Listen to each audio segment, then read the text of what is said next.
शासन व्यवस्थेत वाद सुरू झाल्यामुळे नागरिक आपल्या समस्या 10 वेळा घेऊन जातात प्रशासन व्यवस्थेकडे, तरी सुद्धा मात्र 10 चक्रा मारतात आणि हताश होऊन घरी येतात आणि प्रॉब्लेम मध्ये दिवस काढतात. अशा परिस्थितीत मूलभूत गरजा त्यांच्या पूर्ण होऊ शकत नाही अशी परिस्थिती दिसून येते.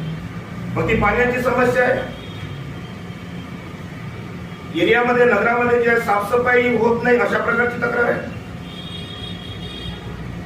शुद्ध पाणी मिळत नाही, पाणी लिकेज होत आहे. आरोग्य व्यवस्था जी आहे इथली गटाळ आहे अशा पद्धतीचे लोकांनी आमच्यासमोर मांडणी केली. त्याचप्रमाणे झोपडपट्टीचे प्रॉब्लेम सुद्धा आमच्या वंचित बहुजन आघाडीच्या 6 विधानसभेच्या अध्यक्षांकडे लोकांची तक्रार आहे.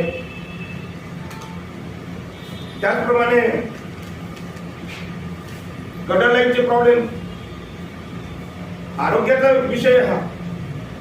प्रशासन व्यवस्था येतात, थोडस हातून मातून काम केलं, क्लीन केलं, स्वच्छ केलं की निघून जातात, पण मुळासकट मात्र प्रश्न निकाली निघत नाही.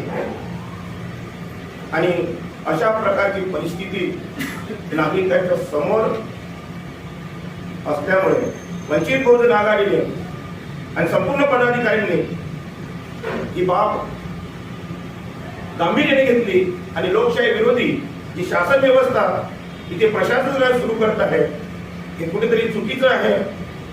कुठलाही एखादा मुद्दा टाकून देतात आणि टाकून दिलेला आहे आणि म्हणतात की आरक्षणाचा मुद्दा आहे आणि त्यामुळे आम्ही निवडणूक घेऊ शकत नाही.